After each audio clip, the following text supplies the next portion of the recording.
10-Minute Warning. 10-Minute Warning, also known as 10-Minute Warning, was a hardcore punk band from Seattle, Washington.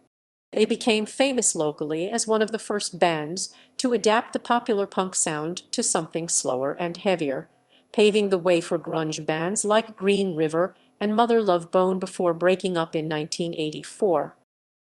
History. Early years 1982–1983. The group was formed in 1982 by the Farts members Paul Soldier and Duff McKagan, also of the Fastbacks. Filling out the band's lineup were vocalist Steve Verwolf, bassist David Garrigues, and future Mother Love Bone drummer Greg Gilmore. Garrigues left the band in 1983 due to personality clashes. McKagan took over duties on bass for a single 8-track recording of Necropolitan Affair and subsequently left the band in 1984. Jim Lightfoot, former partner in Modern Productions and member of Memory, joined as bass player, but stayed only for a single performance. The final pre-Sub Pop lineup was cemented by the addition of Daniel House on bass. Despite criticism from the punk rock purists of the area, the band's performances are generally regarded as legendary. There were hints of psychedelic elements which caused Black Flag's Henry Rollins to label them the punk rock Hawkwind. Pearl Jam's Stone Gossard has credited them as the band that inspired him to learn guitar. It is perhaps not surprising, then, that the first of Gossard's bands to gain recognition, Green River, used the same grinding, slowed-down punk rock riffage. 10-Minute Warning made numerous attempts at recording, most notably with Jello Biafra's alternative Tentacles label, and in 1984 they recorded what was to be their first album. This effort included the songs Last Dream, Again, Life, Stooge, Necropolitan Affair, Echoes, Disraeli, Heaven, Woke Up Dreaming, and Memories Gathered Dust. They also recorded a version of Pink Floyd's The Nile Song, but the album was never released. At the time, the Seattle music industry was still young, and the indie labels which helped propel bands from that area into stardom in later years had yet to come into fruition. It is for this reason that 10-Minute Warning never released any recorded material before they split in 1984. This left groups such as Green River and Soundgarden to become known as the founders of what later became known as grunge. Breakup 1984. The band played a farewell performance at the Lincoln Arts Center in Seattle in 1984. Soldier left for New York with the Fags. He also later played in a band called Metaphysical.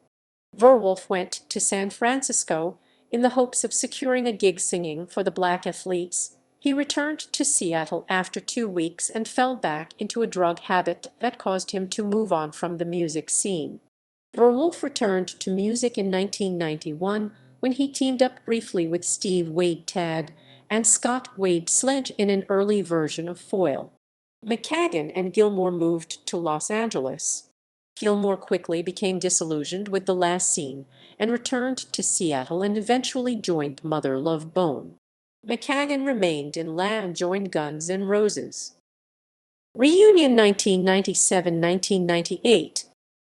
McKagan left Guns N' Roses in 1997 and moved back to Seattle. He reconnected with many old friends, including Stone Gossard. With Gossard's encouragement, the band reunited that year with new vocalist Christopher Blue. Steve Verwolf was serving a term in federal prison and was therefore unavailable. It was at this time that the band finally recorded a self-titled album on well-known Seattle label Sub Pop.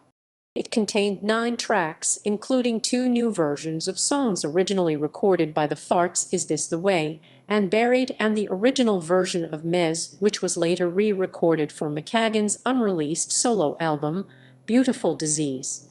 The album was eventually released in 1998. By this time, Paul Soldier had quit due to musical differences.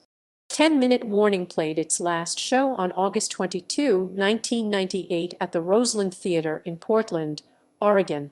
Since then, McKagan has reunited with his former Guns N' Roses bandmates Slash and Matt Sorum to form Velvet Revolver, and Paul Soldier was diagnosed with and successfully treated for cancer in 2004.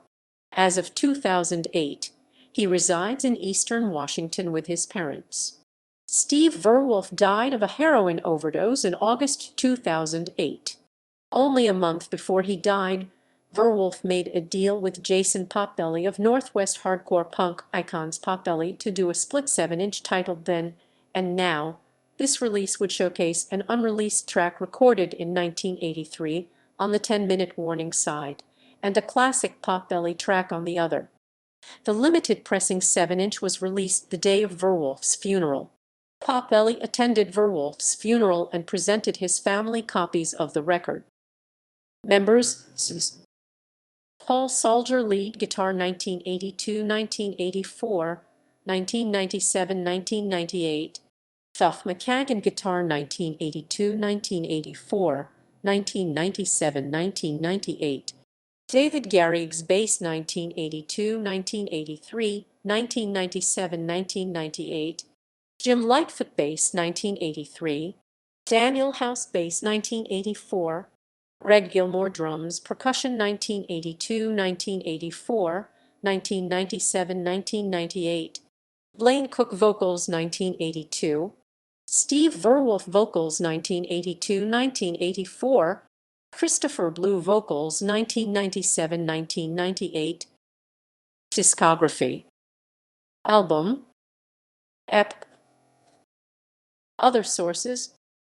Raw Power, Duff McKagan's Official Fan Club Magazine, Issue 4, August 1998.